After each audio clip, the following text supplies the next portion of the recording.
네, 우리 이 시간 함께 말씀 보겠습니다. 신명기 15장 1절부터 2절까지의 말씀입니다.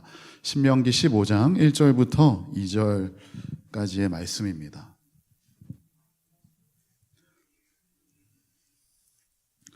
신명기 15장 1절부터 2절까지 말씀을 우리 함께 한 목소리로 읽겠습니다. 시작.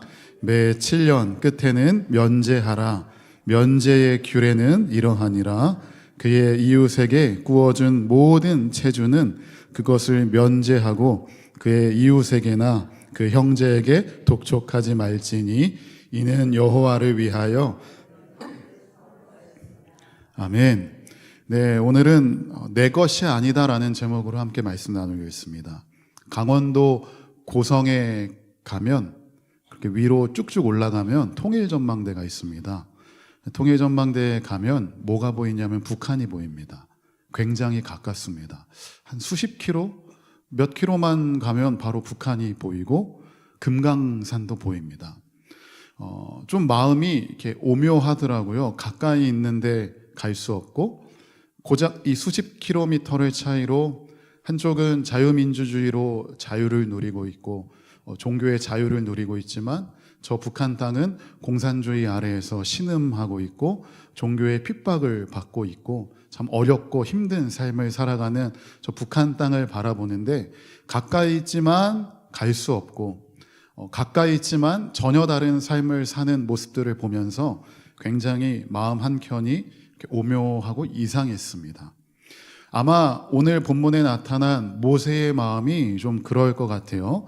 이 신명기는 어떤 말씀이냐 하면 모세가 이스라엘 백성들을 모아놓고 모압 평지에 모아놓고 저기 보이는 가나안 땅에 들어가기 전에 이스라엘 백성들에게 다시 한번 설교하는 내용입니다. 이스라엘 백성들은 이전에 한번 실패했습니다. 열 정탐꾼의 그 부정적인 보고를 듣고 불평과 불만과 차라리 애굽에서 죽을 걸 하는 그 후회를 하나님이 들으시고 그 들은 대로 응답하셨죠. 그래서 광야 1세대는 애굽에 가나안 땅에 들어가지 못하고 광야에서 다 죽고 그 2세대가 이제 가나안 땅에 들어가기 직전 저 가나안 땅이 보이고 있는 요단 동편 모압 평지에서 모세의 설교를 듣고 있습니다. 모세의 마음이 어떨까요? 가나안 땅이 보이는데 본인은 들어갈 수가 없습니다. 애굽에서부터 이 모든 이스라엘 백성들을 출애굽하여서 광야에서 하나님께서 만나를 내리시고 구름기둥 불기둥으로 인도하시는 그 모든 과정을 겪으면서 여기까지 왔는데 모세는 들어갈 수가 없습니다. 모세는 들어가지 못하지만 아마도 이스라엘 백성들을 향해서 나의 역할은 여기까지구나. 하지만 가나안 땅에 들어가는 이 광야 2세대를 위해서 하나님의 말씀과 규례와 율법들을 다시 거듭 이스라엘 백성들에게 강조하고 설교하는 것이 바로 이 신명기 말씀입니다. 그래서 어쩌면 신명기를 읽으면 그 모세의 구구절절한 마음이 느껴질 것 같아요.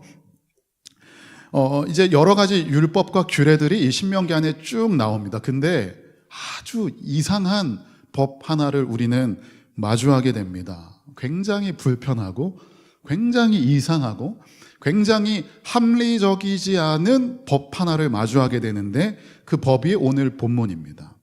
무슨 법이냐 하면 7년마다 한 번, 매 7년마다 한 번, 7년째가 면제의 해예요. 뭘 면제해 주냐 하면 채무자와 채권자 사이에 있는 모든 빚을 하나님이 그냥 없애버립니다. 이게 법이에요. 하나님이 내린 법이에요. 빚이 있는데 이 채무자는 자기의 모든 대출이 사라집니다.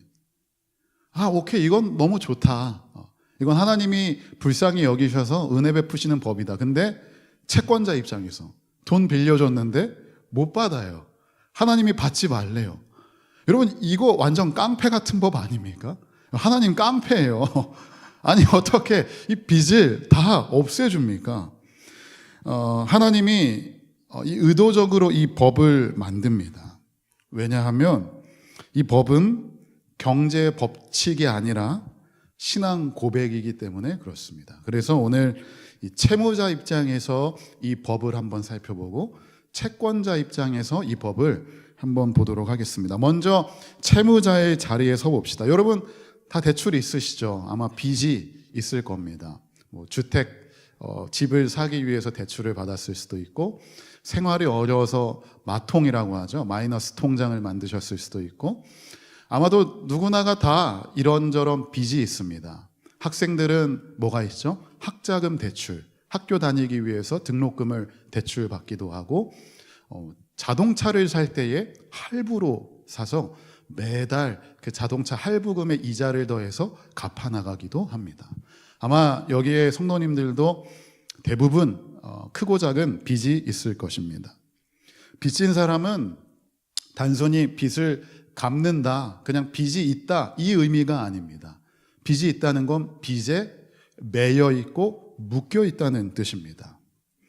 그래서 하루하루가 버겁죠. 요즘 이제 3040 대출을 끌어다가 집을 샀는데 집값이 떨어지는 거예요.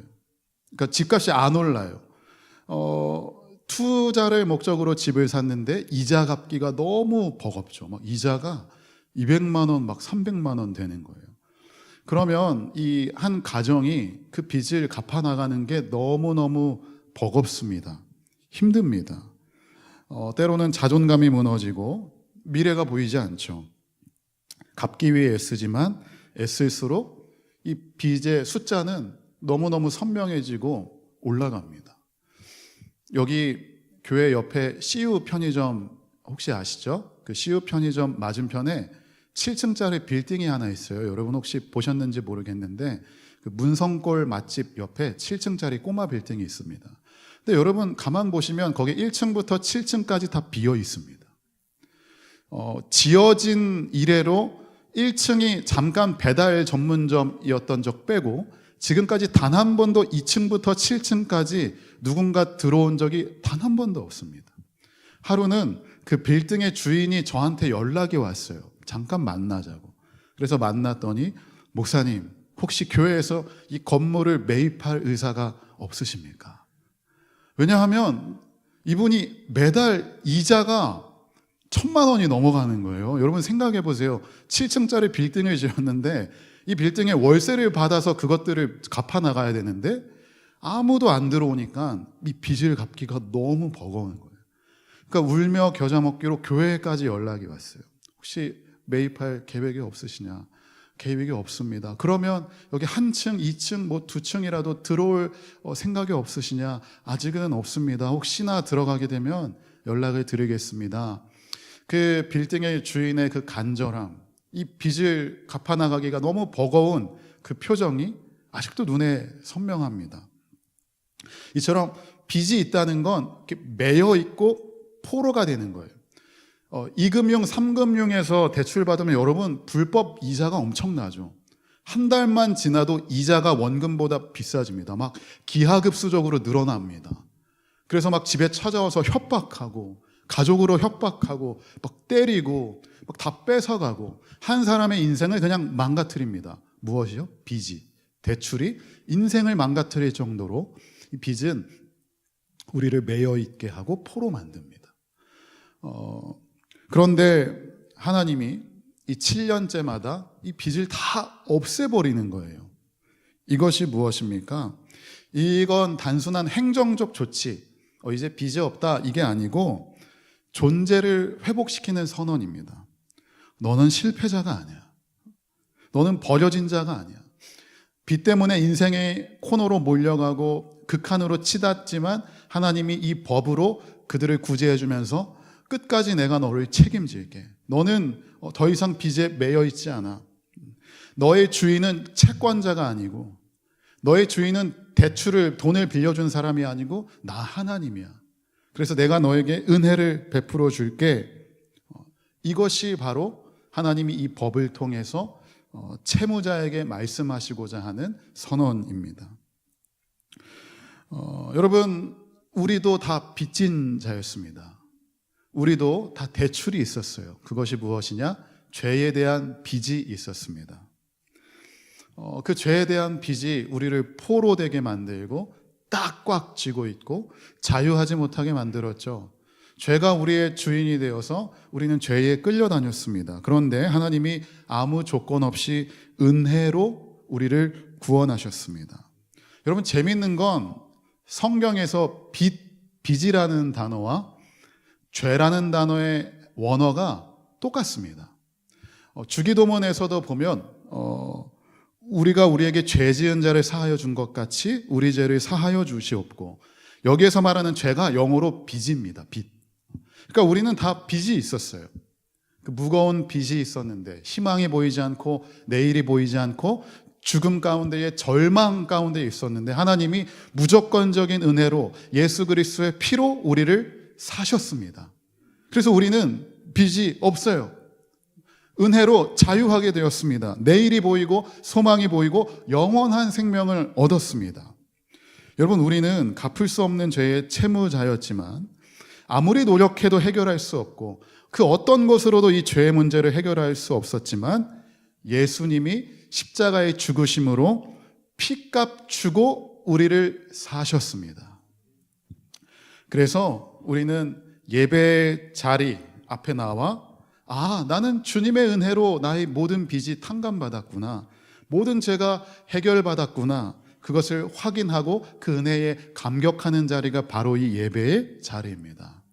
그리고 말씀 앞에 설 때마다 우리는 다시 확인하는 거예요. 다시 듣는 거예요. 하나님이 우리에게 너는 빚이 없어, 너는 자유해, 더 이상 죄의 종노릇 하지 마렴.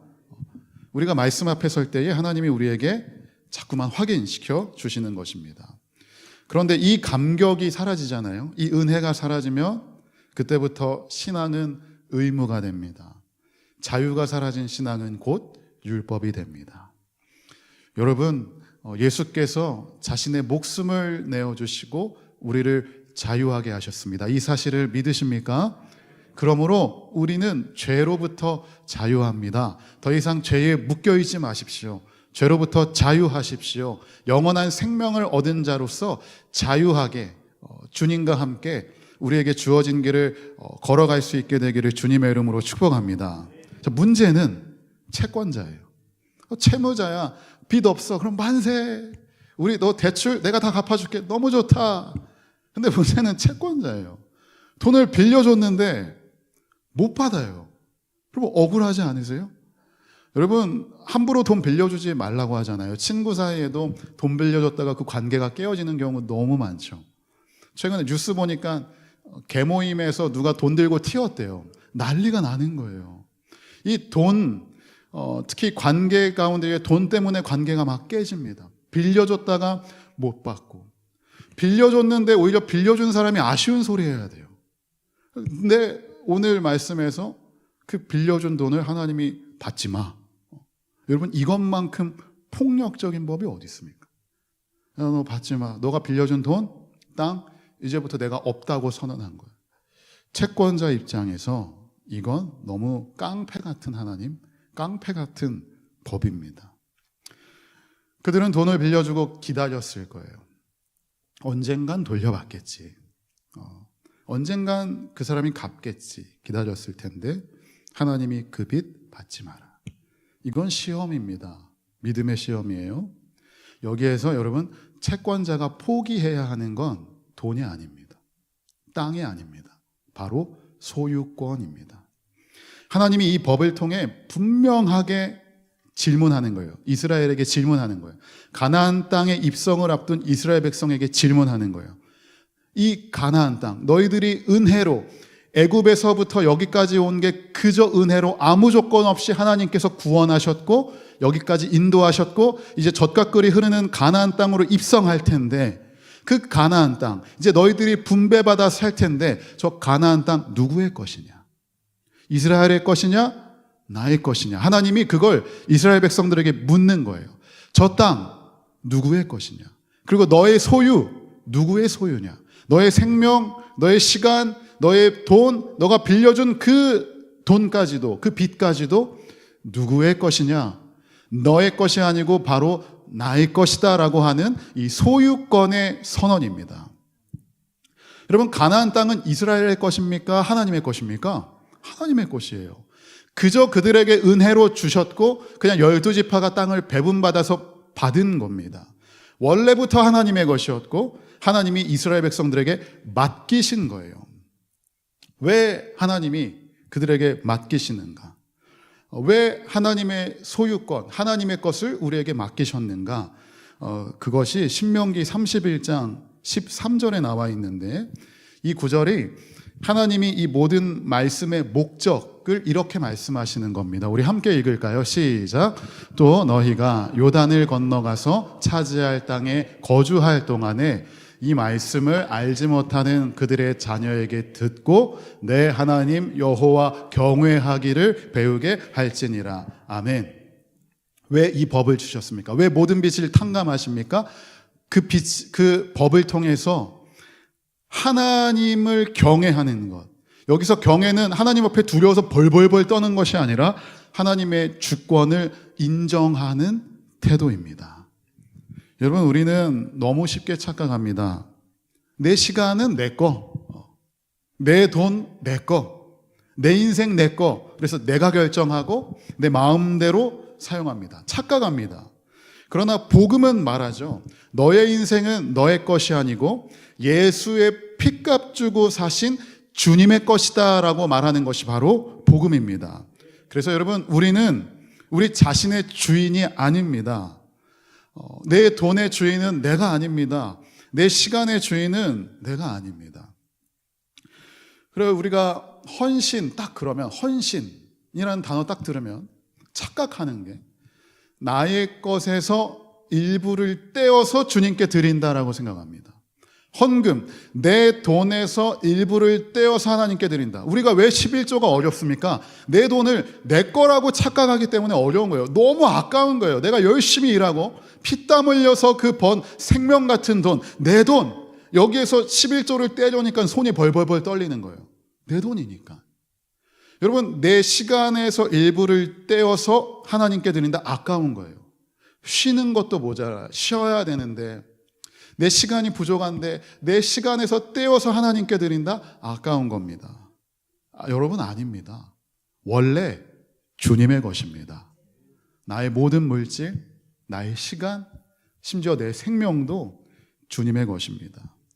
그래서 진정한 자유는 돈이 많기 때문에 자유한 게 아닙니다.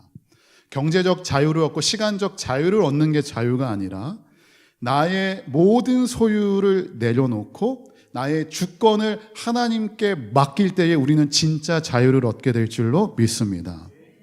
그래서 이 말씀 앞에 선 이스라엘 백성들에게 하나님은 이걸 설명하는 게 아니에요. 야, 이제 빚 탕감할 게 이게 뭐냐 하면 내가 이러해서 하는 거야. 설명하는 자리가 아니라 그들에게 결정과 순종을 요구하는 자리입니다. 하나님께서 내려놓으라고 명령하시는 것입니다. 모든 빚 탕감하라고 명령하십니다. 너의 돈, 너의 땅, 너의 소유는 너의 것이 아니고 나의 것이야 라고 선언하는 것이고 그 하나님의 말씀에 순종을 요구하시는 것입니다.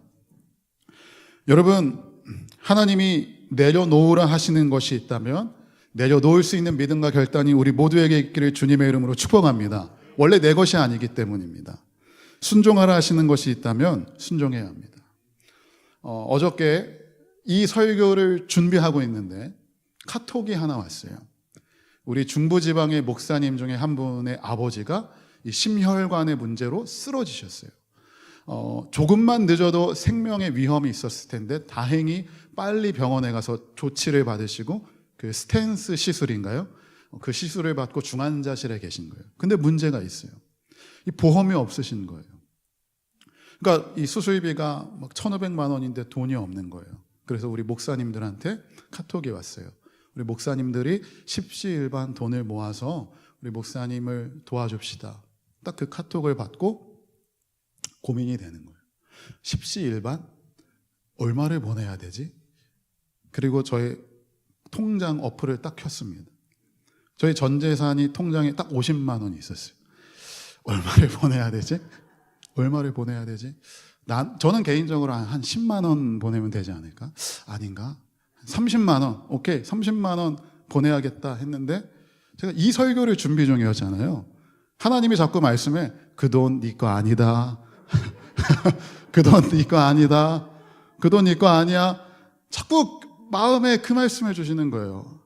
이 설교를 준비하는데 여러분들의 소유는 여러분께 아닙니다. 여러분의 돈은 여러분께 아닙니다. 이 설교를 준비하는데 이 50만 원을 쓰고 어떡하지? 너무 고민하다가 아내와 상의를 한 후에 아내는 한치의 망설임도 없이 50만 원 보내세요 그러는 거예요. 그래, 순종하자. 이건 하나님의 뜻이다. 이건 내 돈이 아니야. 고민하고 망설이면 못 보낼 것 같아서 그냥 후다닥 보내버렸습니다. 저는 여러분들한테 자신 있게 그래서 말씀드릴 수 있어요. 여러분, 우리의 돈은 우리 게 아니고 주님의 것인 줄로 믿습니다. 주님께서 그래서 책임지실 것입니다.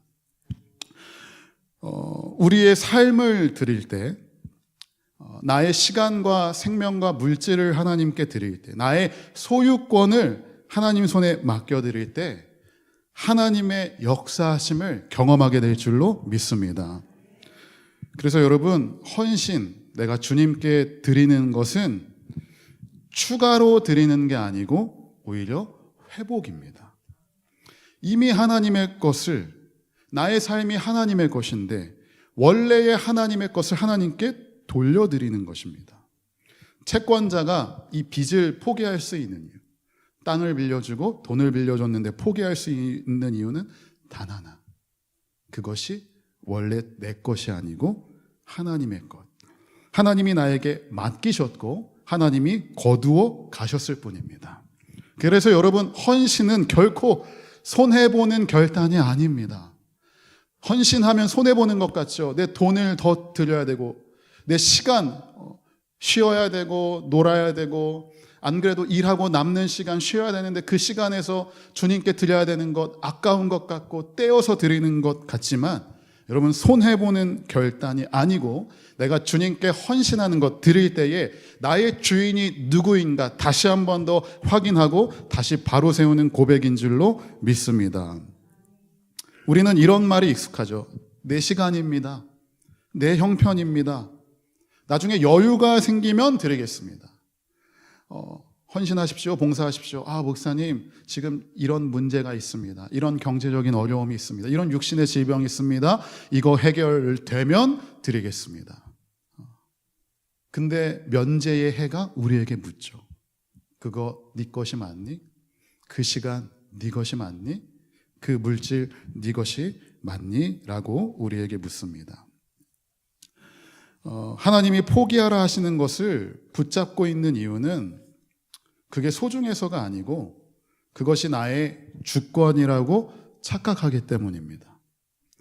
헌신은 무언가를 잃는 자리가 아니고 나의 주권, 내 스스로가 주인 되는 것을 내려놓는 자리입니다.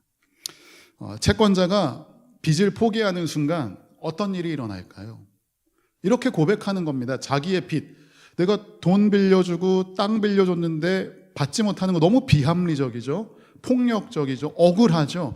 그러나 그것을 포기하고 나의 생명을 주시는 건 내가 하는 것이 아니고 하나님이 하십니다라는 고백이 이 빚을 포기할 때에 나타나는 것이고, 그렇게 하나님께 나의 인생의 주권을 맡길 때에 하나님이 내 인생 책임져 주실 줄로 믿습니다. 여러분, 내 인생 내가 책임지는 게 좋습니까? 하나님이 책임지는 게 좋습니까? 하나님이 책임지는 게 좋습니다. 위기 가운데에, 어려움 가운데에 그 모든 어려움 내가 감당하는 게 좋습니까? 하나님이 감당하는 게 좋습니까? 하나님이. 여러분, 그러므로 나의 인생의 주권을 내려놓고 억울해하지 마시고 손해본다 생각하지 마시고 하나님께 맡겨드릴 때에 그분께서 우리의 공급자 되셔서 우리 인생 책임져 주실 줄로 믿습니다. 그래서 헌신은 손해보는 것, 내가 주를 위해 뭔가를 더 하는 것이 아니고 신앙 고백입니다. 그래서 헌신은 믿음을 요구해요. 어떤 믿음입니까? 보장되지 않는 내일을 향해서. 여러분, 빚을 못 돌려받으면 내일이 보장되지 않잖아요. 이 돌려받을 거 생각하고 자신의 인생의 계획을 짰을 텐데, 이때쯤 이 빚을 돌려받으면 그거 가지고 집도 사고 내 인생 계획을 해야지. 자기의 인생의 플랜이 있을 텐데, 여러분, 이걸 포기한다는 건 믿음의 고백이에요. 보장되지 않는 내일, 불투명한 미래를 하나님께 맡깁니다. 하나님이 책임져 주십니다. 돈이 없어도 돌려받지 못해도, 그래서 내일이 불투명할지라도 하나님이 책임질 것입니다라는 믿음이 우리에게 요구된다는 것입니다. 그래서 헌신은 얼마를 드릴까? 내 시간을 얼마나 드릴까? 내 돈을 얼마나 드릴까가 아니고 이 인생은 누구의 것인가? 내가 드리는 시간, 내가 드리는 재물, 내가 드리는 수고도 그 자체가 중요한 것이 아니고 그 배후에 있는 고백이 중요합니다. 주님, 내 인생 주님의 것입니다. 그러면 주님이 원하시면 순종하겠습니다. 내 인생 주님의 것이니 주님이 원하시는 곳에 내가 있겠습니다. 주님의 요구에, 주님의 말씀에 내가 기꺼이 순종하겠습니다. 이 고백이 있을 때 헌신은 부담이 아니라 자유가 됩니다. 오늘 말씀 앞에 서서 여러분에게 묻습니다. 마치 가나안 땅에 들어가기 전에 모압 평지에 이스라엘 백성들이 서 있던 것처럼 우리도 그 자리에 서 있습니다. 그리고 하나님이 우리에게 묻습니다. 하나님이 내려놓으라 하시는 것이 여러분 있습니까? 하나님이 맡기라 하시는 영역이 있습니까? 헌신은 대단한 결단이 아니라 작은 순종입니다. 그리고 그 작은 순종을 통하여 하나님이 역사하시고 하나님 나라는 움직입니다. 그러므로 오늘 고백하십시오. 하나님, 나에게 있는 물질은 내 것이 아니고 하나님께서 나에게 맡기신 것입니다. 원래 내 것이 아니고 원래 하나님의 것입니다. 하나님이 가져가셔도 괜찮고 하나님이 이 물질을 통하여 원하시는 곳에 내가 흘려보내겠습니다.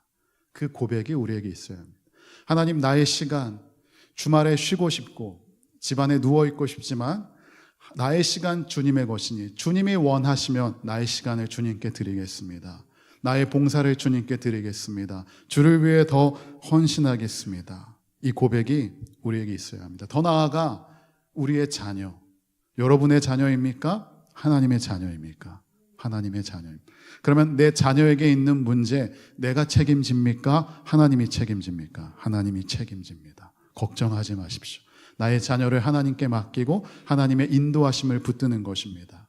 그리고 나의 인생, 나의 전 인격적인 인생도 주님의 것이니 여러분, 주님 앞에 기쁨으로 드리는 저와 여러분 다 될 수 있기를 주님의 이름으로 축복합니다.